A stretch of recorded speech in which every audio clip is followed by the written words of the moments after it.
Assalamualaikum warahmatullahi wabarakatuh. Halo semuanya, perkenalkan saya Melisa Syifa Aryani dengan NIM 23108020061. Saya dari Program Studi Perbankan Syariah Fakultas Ekonomi dan Bisnis Islam UIN Sunan Kalijaga. Nah, pada kesempatan kali ini saya akan menjelaskan materi terkait manajemen kinerja mengenai performance management in context atau sering juga disebut sebagai manajemen kinerja dalam konteks organisasi. Nah, sebelum masuk ke definisi, mari kita bayangkan dulu, jika sebuah organisasi ini tuh tanpa sistem kinerja yang jelas, pasti karyawannya itu tidak tahu target mereka siapa, atasan juga tidak tahu siapa yang berkontribusi dengan mereka, dan pasti perusahaan ini tuh juga tidak akan tercapai tujuannya. Nah, inilah mengapa performance management ini tuh sangat penting dalam setiap organisasi modern.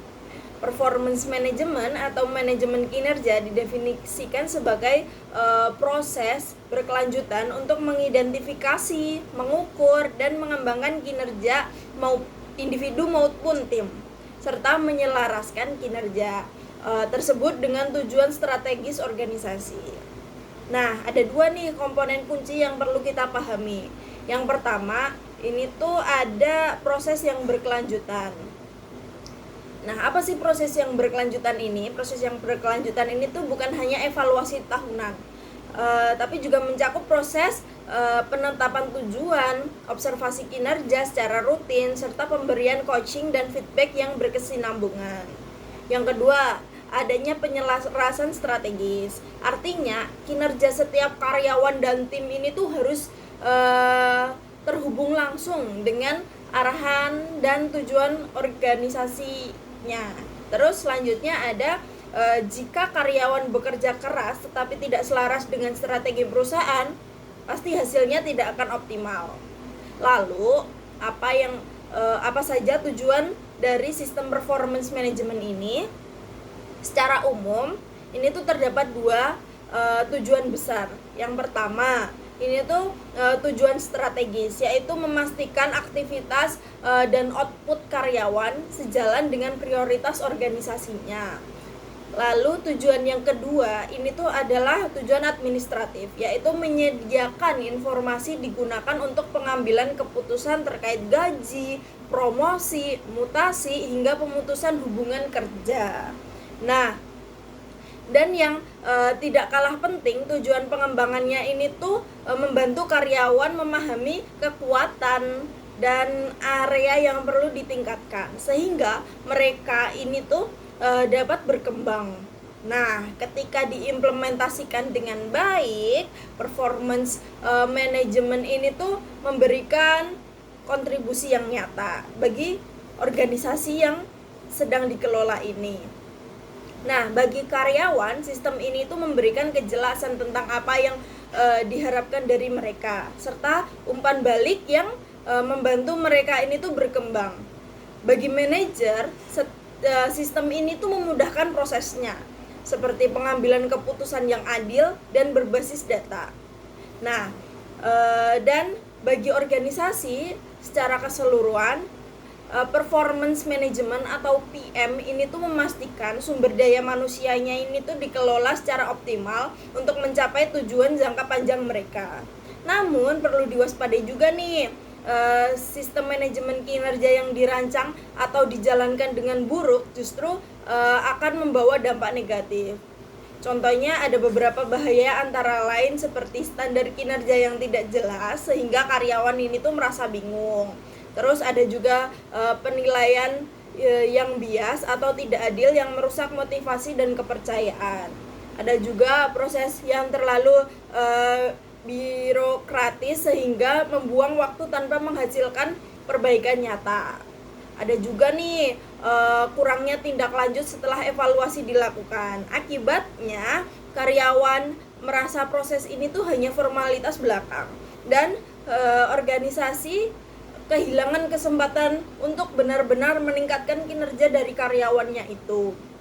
Lalu, gimana dong karakteristik sistem performance management atau PM yang ideal? Nah, sistem yang baik setidaknya itu harus bersifat, yang pertama, itu valid, yaitu mengukur hal yang memang relevan, reliable, konsisten dalam pengukuran spesifik, memberikan panduan yang jelas kepada karyawan. Terus ada juga praktis, mudah dipahami dan digunakan, serta dapat diterima oleh semua pihak yang terlibat. Ketika semua karakteristik ini dipenuhi, PM atau performance management akan menjadi alat yang benar-benar efektif. Salah satu kekuatan besar dari performance management ini adalah kemampuan untuk terintegrasi dengan fungsi-fungsi human resource lainnya.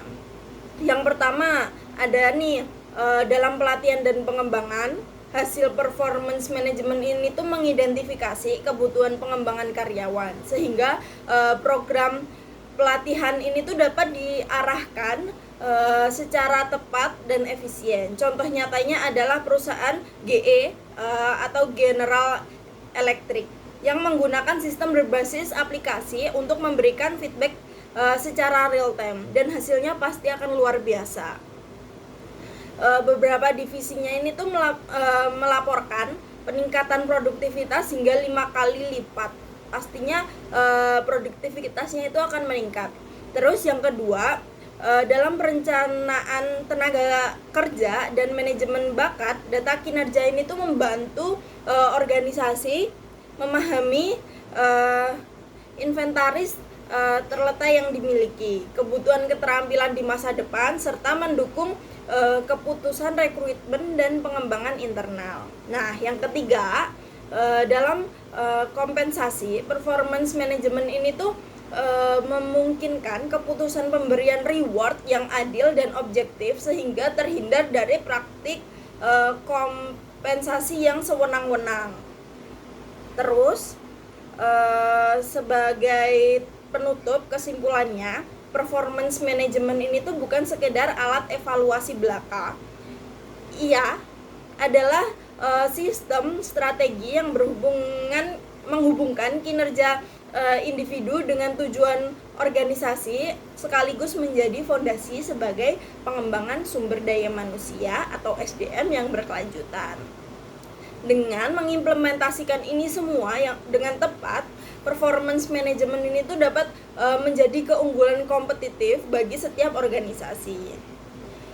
Mungkin itu saja presentasi yang dapat saya sampaikan. Apabila ada kesalahan mohon dimaafkan. Billahi taufiq wal hidayah. Assalamualaikum warahmatullahi wabarakatuh. Terima kasih.